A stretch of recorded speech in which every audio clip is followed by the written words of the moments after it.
Vabbè, Manuel, ciao, buonanotte, Manuel, vai a lavorare al canale 21, vai, via, ciao. Vai, hai sbagliato televisione e la poesia la fai altrove, via.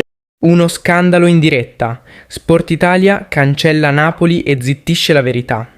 Quello che è successo a Sport Italia è clamoroso, con il direttore Michele Criscitiello che non ha apprezzato un'osservazione dell'inviato da Napoli, Manuel Parlato, staccandolo e mandandolo letteralmente a casa.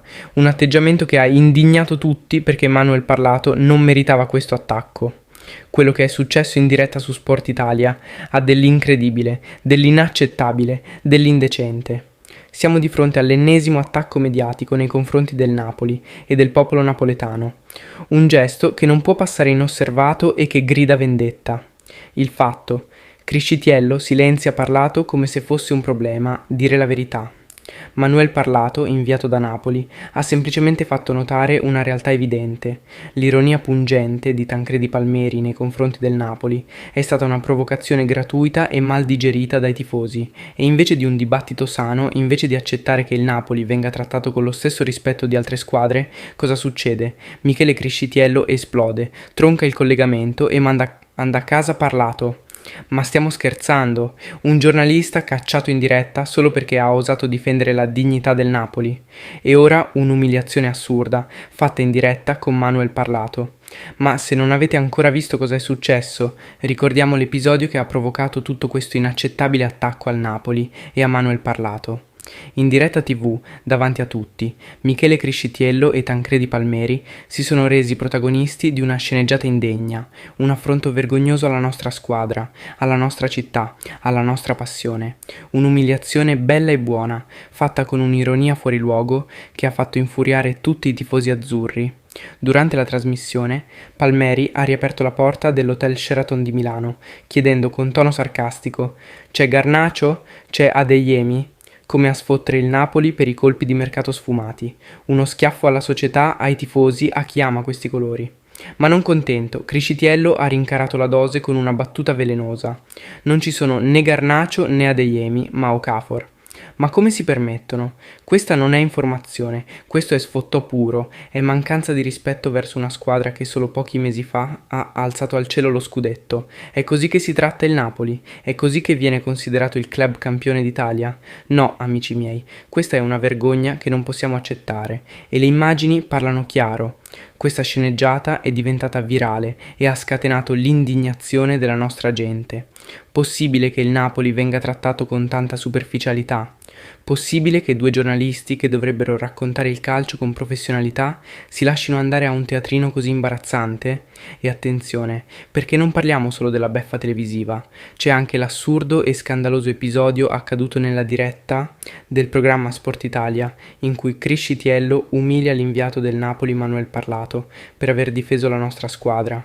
Noi tifosi abbiamo diritto a rispetto, rispetto per una città che vive di calcio, rispetto per una squadra che ha scritto la storia, rispetto per un popolo che non si è mai tirato indietro nei momenti difficili, e di certo non staremo zitti davanti a certe pagliacciate. Abbiamo seguito la storia di Bondo, abbiamo seguito un po' ieri tutta la trasmissione, ma la cosa che è piaciuta di meno a tutti è stata la gag di Tancredi rispetto ad Okafor, e sostanzialmente, ecco, noi siamo i campioni del mondo dell'ironia, cioè ci piace ironizzare, ci piace sostanzialmente anche incassare l'ironia altrui, però mi sembra un po' una provocazione. Ci aspettiamo che la stessa gag sia fatta anche per altre squadre qualora dovesse Vabbè, Manuel, ciao, buonanotte, Manuel, vai a lavorare al canale 21, vai, via, ciao. Vai, hai sbagliato televisione e la poesia la fai altrove, via. Cambia canale, fai il tifoso a casa tua. Chiudiamo il collegamento con Manuel che qua dentro non ci lavora più, perché vuole fare il simpatico, lo può fare fino a un certo punto. Da oggi, Manuel, puoi andare a casa, perché se vuoi fare il fenomeno con i napoletani, fallo. Fino a che ci sono le ironie social del ceto medio napoletano lo accettiamo, il resto no. Show imbarazzante, un messaggio chiaro: se difendi Napoli sei fuori. Le parole di Criscitiello sono di una gravità inaudita. Hai sbagliato televisione e la poesia la fai altrove, via. Ma quale poesia? Parlato ha semplicemente chiesto equità, ha semplicemente detto: se fate ironia sul Napoli, fatela anche sulle altre squadre. E questa è una colpa? Questa è una mancanza di professionalità? O forse la professionalità si misura sulla capacità di accettare le ingiustizie in silenzio? E poi arriva la frase che sa di un insulto classista, bello e buono. Fino a che ci sono le ironie social del ceto medio napoletano lo accettiamo, il resto no. Ma cosa significa? Il ceto medio napoletano sarebbe tollerabile solo fino a un certo punto? Ma chi si sente Criscitiello per fare queste distinzioni? Siamo davanti a un giornalismo che tratta Napoli e i napoletani come cittadini di serie B. Non è la prima volta che il Napoli viene trattato con sufficienza in certi ambienti giornalistici. Quando il Napoli lotta per il vertice, si minimizza. Quando vince, si dice che è stato un caso. Quando compra giocatori, si ironizza. Quando vende giocatori, si dice che è una società senza ambizioni. Insomma, il Napoli ha sempre torto. E qui siamo arrivati al punto di non ritorno. Un giornalista che dice: non ci sta bene che si facciano certe battute solo su di noi, viene cacciato in diretta come un qualunque disturbatore. Ma vi immaginate se la stessa scena fosse successa a Milano o a Torino? Sarebbe scoppiato un caso nazionale. Criscitiello ha il dovere di spiegare questo comportamento vergognoso.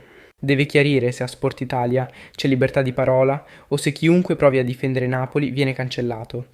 Deve chiedere scusa ai napoletani, ai tifosi e a Manuel Parlato. Perché un giornalismo serio non si fa così, ma sappiamo già come andrà. Silenzio, arroganza, nessuna spiegazione. Perché tanto è solo il Napoli, vero? Peccato che questa volta i napoletani non staranno zitti. La città è stanca di questi trattamenti e lo dimostrerà. Fateci sapere nei commenti cosa ne pensate di questo episodio assurdo. Perché il Napoli non si tocca e chi manca di rispetto alla nostra maglia deve rispondere davanti ai tifosi. Voglio anche congratularmi e sostenere Manuel Parlato per la sua educazione e professionalità di fronte a questa situazione. Grazie per la vostra attenzione, tifosi azzurri, e a presto con maggiori informazioni su tutto ciò che accade in casa Napoli. Forza Napoli, sempre e tutto per lei.